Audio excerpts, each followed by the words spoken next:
Welcome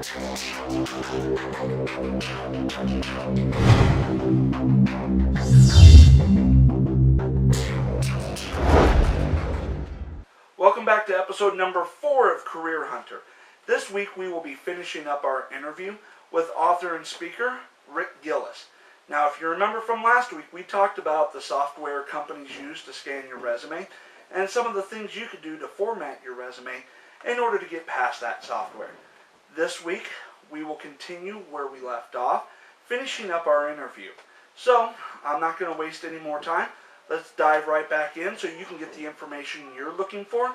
And as always, don't forget to subscribe to this channel if you find the information useful, and share it with anybody you know is looking for their next job. Here we go.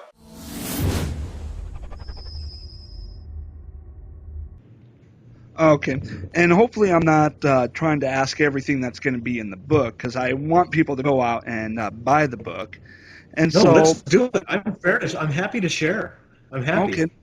And so another thing that I found surprising, because it seemed to have gone against everything that I have been told, starting from high school and throughout college, is about the cover letter.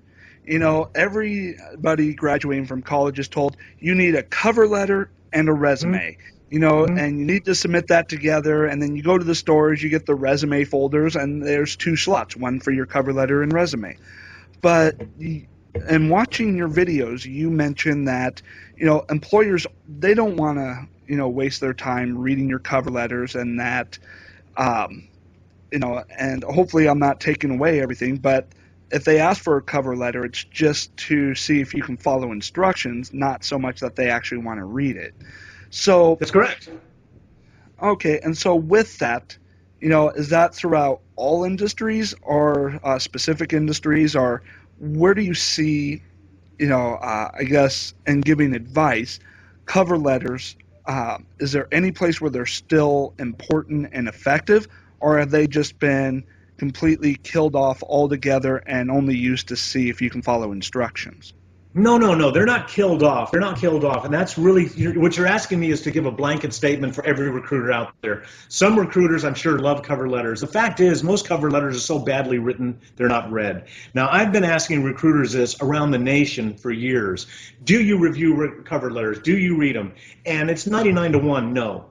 No, they don't. What it is, like you just said, fundamentally, and I've hired people before, and I have said submit resume and cover letter to, and those resumes that I receive without a cover letter, I throw them in the trash. I don't even consider them, and I mean figuratively in the trash, delete them, whatever. I will not, because that means they can't follow my very first instruction, and that's what most cover letters are. Now, the fact is, most people write a very bad cover letter. It's usually nothing more than a reiteration of what's already on the resume. So why don't I go to the resume? Now, I will tell you, those people who do look at cover letters, those recruiters have told me many, many times, they usually look at it this way. They look at the resume. I'm figuratively on one paper. Look at the resume, and then I'll fold the cover letter back and look at it and go, yeah, that's okay. But let me tell you what, for the most part, your cover letter is tossed off, it's shredded, the resume is what's kept.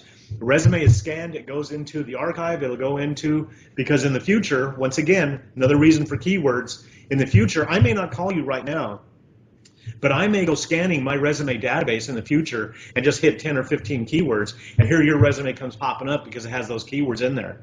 So that can happen as well, so there's a lot of value in keywords. But no, I stand by the cover letter. That's another thing I love to see, these certified resume writers, they also write certified cover letters. What does that mean? There's no such thing. A cover letter should say, basically, and I did address cover letters in my last book. I don't even bother with it in this book because I know the facts, and like I said, I want this to be a short, quick, to the point read. But the cover letter should say, basically, the same as a thank you card or a thank you letter after you leave an interview. It should say, I am the right person for this job. I meet these qualifications. I look forward to hearing from you shortly. That's what it should say. Those 3 pieces. 3 little short paragraphs.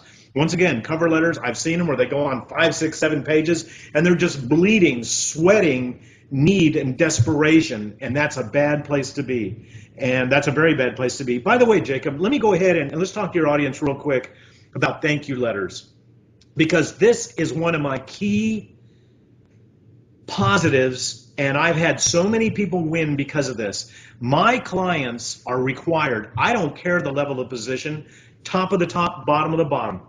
My clients are required to leave a thank you letter at the time of the interview. Not sending a letter after the fact, not sending an email. I have my clients take 4x5 panel cards with them to the interview. Carry them in a portfolio, carry them in your car, whatever. I wish I had one out here, because I have a bunch of them, because I write thank you cards all the time. And they're very, very impactful.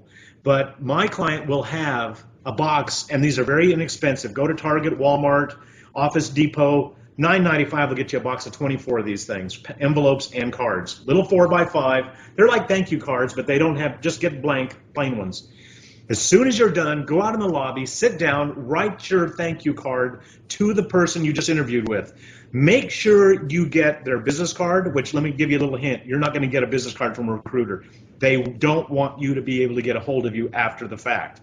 So while you're at the interview, make sure you get their name spelled exactly correctly. John, is that Jon or John? Steele, is that Steele or no E? Okay, great, John Steele. Write it down. There's nothing wrong with that. You're writing it on the portfolio. You're going to have it in front of you. You're going to be writing this thing down. This is going to be with all those questions you're going to ask at the interview, which, by the way, is another mandatory part of the interview. You have to go in with pre-written questions. Recruiters get very upset when you're not prepared, you haven't done your homework. You're going to write down these names, and I don't care if it's a panel interview. There's 5 people. You write down all their names, and then you're going to go outside. You're going to sit in the lobby. You're going to sit in your car, and you're going to write a thank you card to every single person. You're going to put their name on the envelope. And by the way, take that whole box of 24, because you're going to screw up 5 of them to write 6. I promise. I throw away 1 thank you card for I throw away 1 for every one I write. It seems like I'm always on screwing something up, misspelling, bad handwriting, whatever. Walk right back into the receptionist, hand these cards to him or her, and say, would you please give these to Mr. Johnson? I just had an interview with him. They're going to go, what? And they're going to look at you. They're going to go, what? And they say, yeah, it's just a little thank you for having taken the time to see me. Turn around and walk out the door. Now, let's say the next person just came into the interview after I had finished my interview, and the receptionist walks in and says, hey, that guy you just had in here, he just left this for you. Now, I sit back and I open this thing up. Guess what? The next interview is crushed. That person's already in the dirt. They don't have a chance. See, the thing is, what you're doing is you're making an impact. You're showing me what kind of an employee you would be working for me by being so on top of things. The email thank you note is not elegant. It's just not classy. The snail mail letter that you sent after the fact probably arrived 2 or 3 days after they made their decision. Doing it on the spot has enormous power. So there's a freebie for your audience. I tell everybody that, and I stand by it. I don't care the position. I don't care if you're a man or a woman. Men don't like to do that. Do it. It works. Okay, and so with that, what I'm getting from you, and again, hopefully I'm interpreting this right, but as a job hunter, you almost have to think like a marketer. You need to get your name in front of them more than just once on your resume, and that's part of what the thank you card does. Is it refreshes your name in their mind, and the more they see your name, it's kind of like seeing the same TV commercial a million times. They feel like they start to get to know you, what you're about, and it's part of your marketing campaign to them. I guess you could look at it that way, but I think it's more than marketing now. I think this is hard sales. This is past marketing. This is selling. You're selling yourself. And yeah, to keep your name in front of them. But like I told you earlier, all of the clients I work with, my goal is that they be the most compelling and memorable person. So at the end of the day, when the recruiting manager sits down with the department heads or whatever and says, I interviewed 6 people today, this is the person I like the best. And it's because of, they're going to say why? And say, well, because he was on point, he was prepared. See, the accomplishments inventory preps you for the interview. Every time somebody says, so tell me about a time when you were working with a team and one of the members fell off maybe and you had to pick up the slack. How did you handle that? Well, when you have done this accomplishments inventory, I don't require, when I'm working with somebody, it's not just the accomplishment. It's telling me the whole story behind it. To tell you a quick illustration, I worked with a woman who had a chemical engineer who had left the jobs, left the employment world for 12 years to raise a family. She decided she was going to go back into engineering, which she has done very successfully, and I'm very proud to have helped her get there. But the point is, she came to me with 18 accomplishments and a full page handwritten on every accomplishment: who, what, where, when, why, on budget, on time, everything she needed to know about each one. Because that's what I put my people through. This is the heavy lifting part of my job search process. I'm prepping you to nail that interview. I'm prepping you for all eventualities. So she hands me these 18 pages, and I glance at it, and I glanced, and I glanced, and I looked at it, and I turned around, and I handed them all back.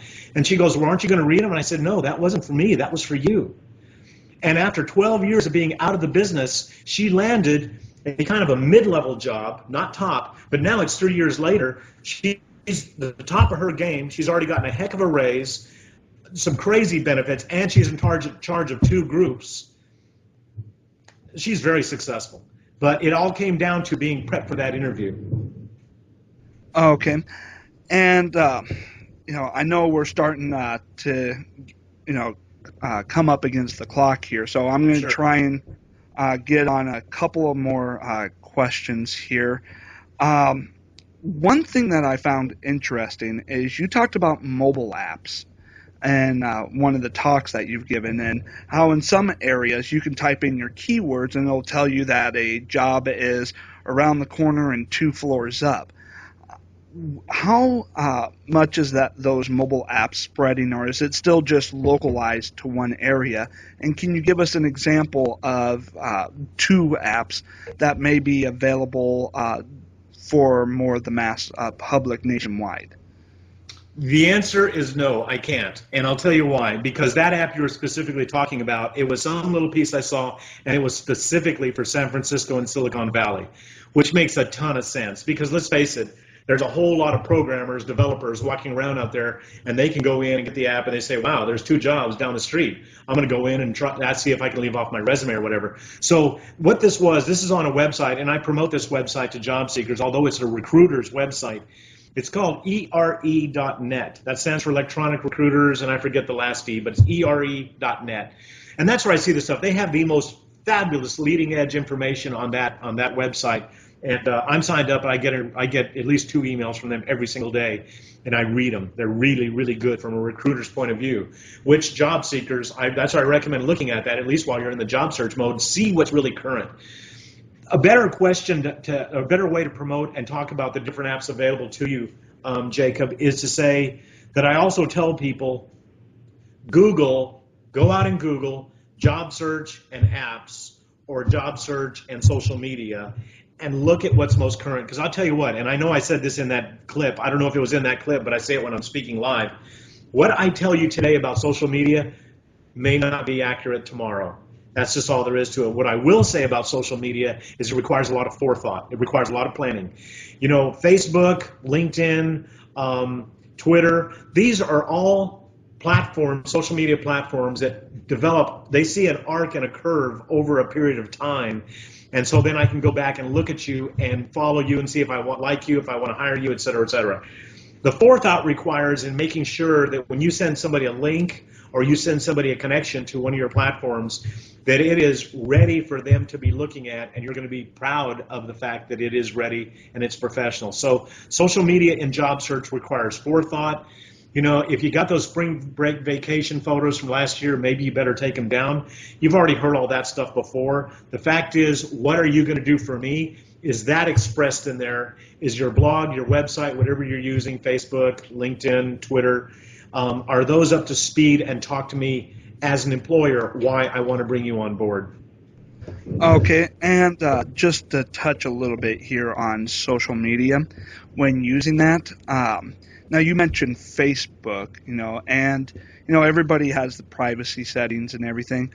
When you're using Facebook as part of your job search, as part of your online profile, do you recommend actually, going ahead and using your profile, or would you create a Facebook page in order to demonstrate as your professional image to the company? And I guess the broader question is, what is 1 or 2 of the best practices for using social media to find jobs and demonstrate your qualifications to the employers? Well, first and foremost, LinkedIn. LinkedIn really is. I just did a blog post for CIO.com, and I spoke to LinkedIn is the new recommendation letter. Those testimonials or recommendations you get on LinkedIn are really powerful. They're read. Like I said, I sent out, once again, going back to ERE.net, I sent out a questionnaire, just a single question to the entire online group one time. This was last year. And I asked, will you accept a LinkedIn link in lieu of a resume? And the response was 50% of the answers came back and they said, we already do.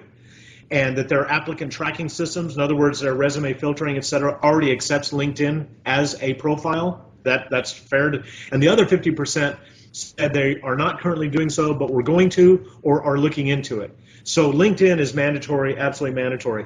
Everything else, you really can't go and do. You could do a Facebook page, but I don't know how you would really put the value into that thing without, because Facebook takes time. Facebook is a thing where it's days, weeks, months, years. And when you're out there, you want to make sure that all the information you want is available. Now, you could post your resume on there, but then if somebody else puts a posting on top of that and you start answering stuff, it gets pushed down, pushed down, pushed down. You could put it off to the side in a profile, and that could do it. But I'm going to tell you, LinkedIn is number one. Now, let me tell you what, LinkedIn is number one today, like Monster was 10, 15 years ago. I don't know what's going to be in the future, and that's why I always say go Google social media and job search and find out what else is out there. But right now and for the foreseeable future, LinkedIn is where you have to be. Okay, so LinkedIn is of course, the leader in the platform for professionalism, and all the other profiles on Twitter, Google Plus, Facebook. I mean, they're not really being looked at, but it's still breadcrumbs for them to try and see Well, I'll tell you what. more about you, but they're not important when compared to LinkedIn. Let's qualify that. They're not as important. However, they are being looked at because Google is your first background check. Before somebody goes and hires a company to do a professional background check on you, Google is your first background check. That's why I tell people LinkedIn is the new resume. Google is the new background check. Google is going to find you in all those different platforms, and if there's something out there that could work against you, then it's going to hurt you. And then the company hasn't spent any money. Now listen, when they're doing this stuff, they're not going into your private stuff.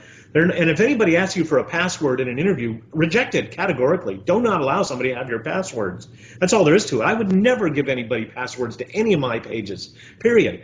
However, I can go nevertheless on Google and go look at your public profiles, those pages, those parts of your pages that you're allowing the public to see. So that is the first thing. And let me tell you what, a lot of determination can be made right there not to hire you, to go ahead and exclude you from consideration. If you make it through that, then perhaps I may go ahead and hire the professional background check. You're going to have to sign an application at that point because background checks are done under the purview of the Fair Credit Reporting Act, and it is a legal document. You have to sign that before you do it. So make sure if anybody does a background check, you have signed. It's in the application. The application is, your formal paper application is a legal document. Make sure you read everything before you sign anything on it. Okay, so just for clarification, while Facebook, Twitter, Google Plus are not profiles in which you would build up to apply for jobs or to impress, you do want to make sure that you go through there so it's not used against you. So it's kind of, and that's where we're getting at. It's just make sure it's not used against you, but it's not where you're going to build up your professional platform for employers to make the hiring decision from. And one thing that was also mentioned here is that with social media, you're not the main point is to connect with people and maybe not so much to apply for the job. Correct. So, and not everybody is an open networker on LinkedIn or, Facebook, Twitter, and all of that. So what would you say is the best advice or for approaching, the hiring managers, the recruiters, and HR professionals on social media to start making that connection to build rapport with them? Well, I'll tell you what. I did an interview that's available on my LinkedIn profile, which is just Rick Gillis on LinkedIn.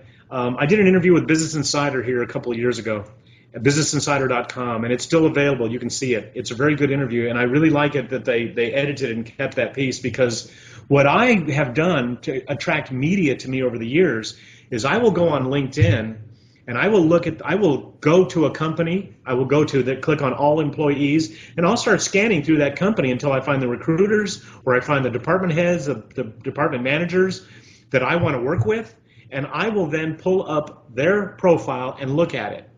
And then I will look next to the side of that, it says other people who viewed Jacob also viewed, and there's a bunch of people down there, and I'll start clicking on all those people. Now what happens is, and this is a strategy. This is not something, I'm not going to tell you to do this every day. This is a strategy. Because when you go back and look at your LinkedIn profile and it says people who viewed you, and all of a sudden you see me, and you go, well, that's curious. So then you click on me, and you look at what's Rick Gillis got, what's he about, what does he do, all that stuff. Well, when I see that you have clicked on me, I then send you an invitation saying, hey, Jacob, saw you were looking at my profile. I would love to work with you. Any chances we could talk? Sincerely, Rick Gillis. Now that is a strategy. It's a tactic I have taught. It's worked. I had one client I worked with. He got some 18 contacts back that way over the course of 2 weeks from companies he had never interviewed with and never been in touch with. And ultimately, he did get hired as a result of that strategy. Now, the other thing is, just to use LinkedIn, step it up, and it is expensive to step up to premium. It's expensive annually. But if you're a job seeker, or if you're passively seeking, in other words, you're working and you're looking for another job, spend the money, because then you have InMail that you can send, and you can send direct requests to people. Hey, I'm interested in your company. I meet the criteria. I think you'd be interested in talking with me. I can add value to the organization. Can we talk sometime soon? Sincerely, Rick Gillis. So, and if they don't respond to you, LinkedIn gives you that InMail credit back. Because I think in my level, I get 10 InMail a month that I can use, and I rarely use that many. But there are job search packages on LinkedIn for this purpose. Okay. Okay. And then, just wanting to make sure I get everything in here. We hear off and on over the years about blogging, blog sites, and everything. So, from an employer standpoint, how important or how helpful is having your own blog site and blogging about, your knowledge or experience in a particular industry? Is that something that job recruiters actually find valuable and will make hiring decisions from, or is that just more wasting your time as a job hunter doing, blogging versus just hosting a resume on there? Yeah, don't blog unless you really want to do it. Blogging's a lot of work. Everybody told me when I started my blog, oh, Rick, you only got to do a paragraph a day. Bull, you can't put a thought out in a paragraph, so you're going to end up putting a lot of time and effort into it. So first of all, I'm going to recommend don't go and blog unless you really got something you want to talk about. Number two, if you're blogging for job search, you're almost always going to have to be talking about your topic, which may get pretty mundane and pretty boring. So once again, if your heart's not in it, don't do it. It's better not to go and blog, and then I look at it and I see you haven't done a new post in 2 years. That's not a good thing.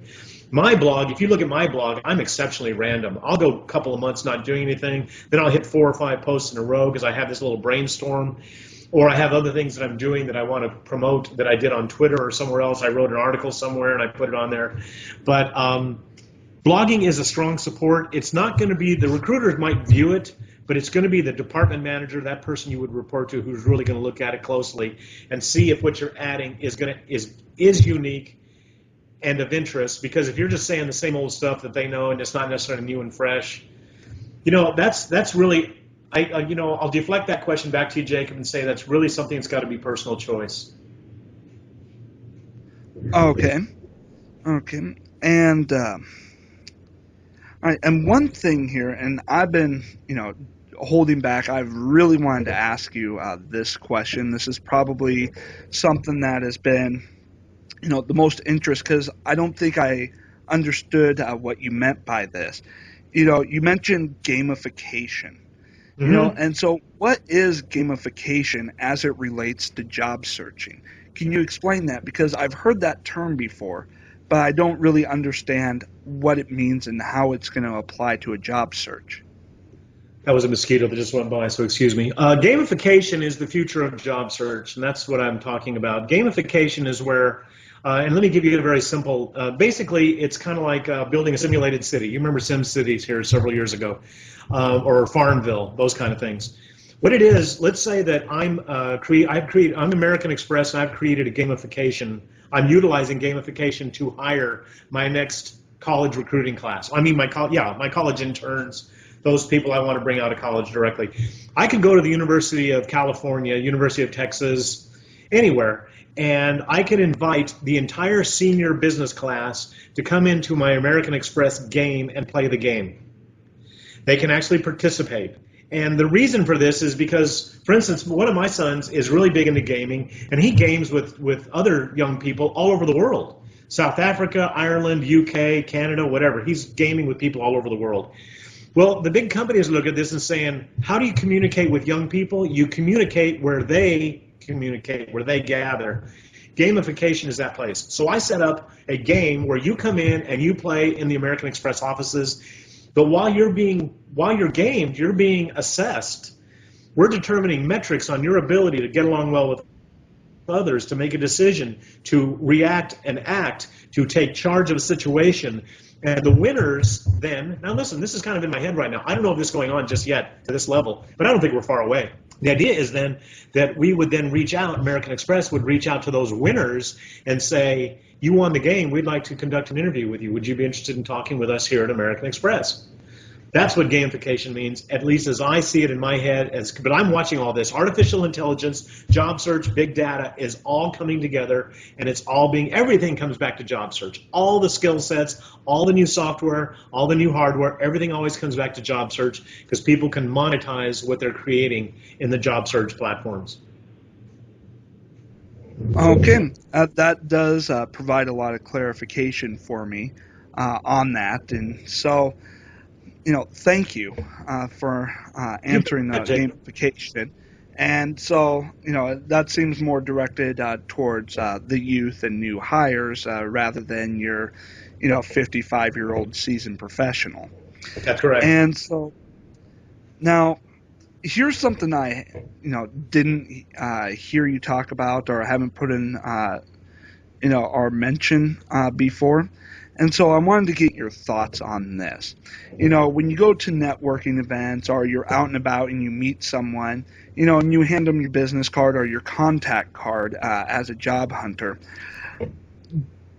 on that card, when you hand it to them, would you recommend people putting QR codes on them? Where, it's the big square and, I used to use QR codes. Yeah, I'm very familiar with this. Yeah. I actually had them on the back of my book when I first came to the job book. I took it off. It doesn't work. No, I wouldn't. QR codes are really good for retail purposes. Nobody's going to scan that. It's cute, and it had its day 2 or 3 years ago. But except for retail utility now, they're not popular. So I wouldn't go with it. In other words, I'm as plugged in and as touch as anybody, and I don't keep a QR reader on my phone because that's what it requires. It requires me to take an action, and if I have to take an action beyond a business card or a resume, I'm not going to do it. Okay, because as far as the QR reader, everybody has a barcode scanner on their smartphone now and use it with Amazon and eBay and all that. But so the reason why I brought that up is because I've heard some suggestions and advice before about putting QR codes on the business card so that they scan it and it takes them directly to your LinkedIn profile where they can connect with you, which seemed easier than them, trying to search for you on LinkedIn and everything. But you don't see that working today. That's something that has come and gone, or would that still be? I think except for retail, QR codes are yesterday's technology. I really do. Listen, it's easy for me to say LinkedIn /Rick Gillis. Go find me there. I'm not a fan of QR codes. I'm really not. I don't see the utility of that. Now, listen, I'm not. Once again, let's go back to one thing I will say. There's no rules in job search. The only rule there is in job search is do not lie and do not misrepresent. Do not lie, do not misrepresent. Other than that, there's no rules in job search. Really, if you know somebody, if your best friend's dad can hire you, go do it. And everybody's competing. Everybody's competing. So there's no rules. Just don't lie, don't misrepresent as far as your skills, education, capabilities, and skill set. So with there being no rules, then it's whatever works. Some people, some areas, QR codes may work. Other people, other areas, they may do a Facebook, unpublished post and target, the managers and recruiters, and maybe that's part of that hard sells part of, job searching, where while other people are just submitting resumes that are getting stuck in HR piles, you're getting a Facebook ad on the mobile phone of the hiring manager, and that may show that you have more tenacity to go after them and prove that you want that job more than anybody else, and then here's how I'm going to solve your problem. Yeah, I appreciate what you're saying. The fact is, most people, I have asked a lot of recruiters, how many creative resumes have you ever received in your career of reviewing resumes? And I have yet to talk with one recruiter who has received something creative. Like you just said, a Facebook ad. There's some great stories. Go Google creative resumes online. You will find some amazingly fabulous stuff. Most recruiters will never see any one of those in a career. Most recruiters, I can tell you right now. Everybody is so hard and driven by that one page, that one document that has to say it all, they don't get creative. So, yeah, I mean, if it's QR code works for you, great. I'm not saying don't use it. I'm just saying it's a pretty dated technology now. I mean, if that's the case, I'd rather go with Snapchat or Instagram or Square or anything else besides that. I'd go with something more current. QR, and listen, what you're talking about here are job search tactics and techniques, strategies perhaps. It's not the common down the road kind of middle of the road kind of stuff. Also, too, the company you're applying to may or may not appreciate this kind of stuff. If it's an ad agency, they want to see creativity. If you're applying to Saatchi & Saatchi in New York, you better be creative. If you're applying to Chevron or ExxonMobil, they want traditional. So you need to keep that all in mind as well. Okay, and so I don't know if you'll agree with this statement, but something that I have gathered here is part of the problem people have is that they're being told and taught rules to a situation or a function that really doesn't have any rules as far as what you should do to get noticed and get the job, other than the two, be honest, be honest and don't misrepresent yourself. Other than that, there are no rules, but people are being told here are the rules, and that's probably what some of the problems are. Do you agree with that statement, or? Well, yeah, I do fundamentally. I guess what you've got to know is you've got to know you've got to stay on target, and you've got to know what your end game is. That's what it's about. Whatever it takes you to get around there, whether it's a straight line or curving and swooping and swerving, that's what it takes. So, yeah, there's no rules. There's no rules. Don't lie. Don't misrepresent. When you get there, be prepared to deliver. Okay, so just like everything else, the top 5% of success, of successful people, are those who will do what 95% of others won't, or, won't do, to get noticed. Because, luck is 95% preparation. Yeah, because when you really think about it, when you really think about it, each job posting is going to have about hundreds to thousands of applicants, and so the one who can stand out from the pile is most likely to get noticed and get the job. Okay, let's talk about that real quick. And I'll tell you what, Jacob, I'm going to have to wrap this up pretty quickly, but let's talk about that, because I could get anywhere from 300 to 600 to 2,000 resumes for a job posting. However,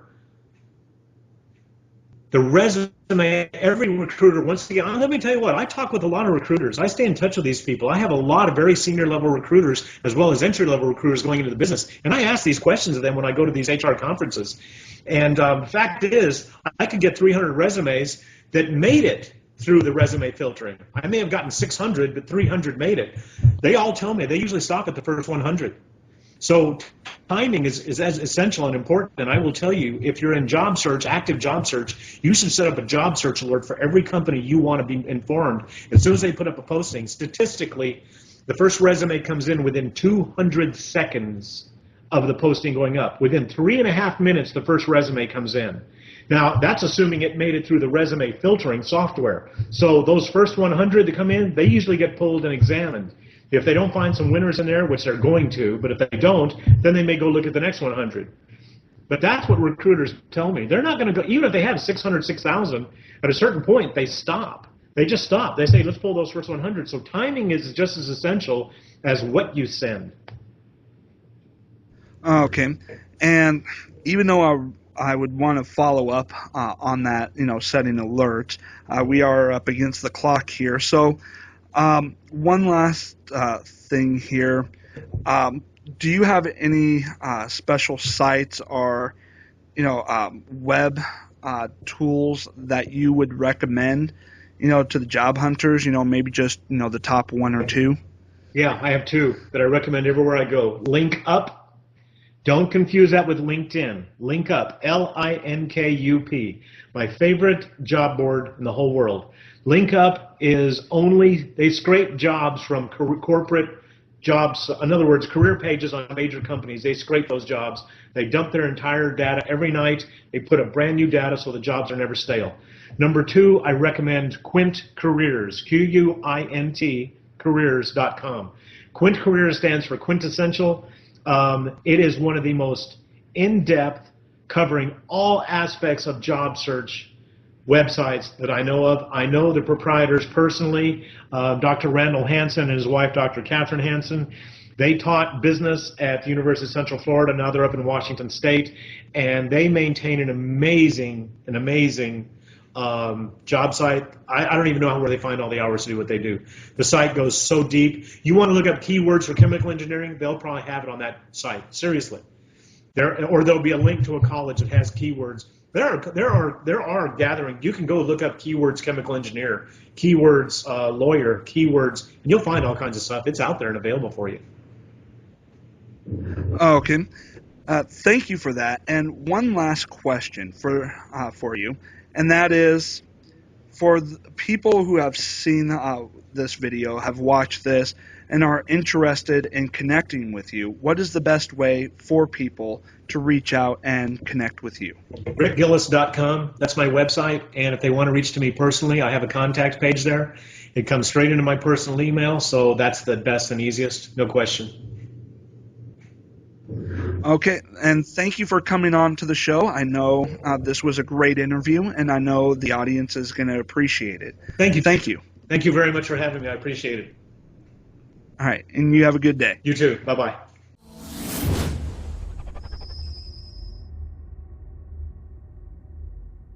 Great interview. I hope you enjoyed our two-part interview with Rick Gillis. Now, there's a couple of takeaways that I wanted to bring to your attention. One, remember, there is no rules to resume, no formatting rules. So whatever gets your resume into the hands of the decision maker and gets you in front of a person for an interview, that's how you write a resume. Other than being honest and truthful, there is no other rules. So remember, anything that you can do to get past that software. Remember, no tables, because the software doesn't read that. And there's a couple other takeaways here that I wanted to bring to your attention. QR codes, I was kind of disappointed. I was hoping they were gaining in more popularity. Put them on the back of the business card. Maybe that's just more popular in some areas than others. Maybe it's not popular at all. My personal opinion, I kind of like them. So, you can test them out, see if it works for you. Maybe just put them on the back of the business card, or don't mess with them at all. That is up to you. Now, another thing, we talked about, your phone number. You got your phone number, when you graduated high school and then you moved all around the country, but you still have the original area code. Now, there is a solution to this in order to get a local number so you're not disqualified without having to actually change the cell phone number itself. Because changing your cell phone number is a bit of a hassle. I will be looking at bringing that as a tutorial in the next couple of episodes here, so stay tuned for that. And there's going to be a few more tutorials coming up. I'm going to be lining up more interviews. So until next time, subscribe to this channel so you don't miss a single episode. And happy job hunting. May your search bring you success.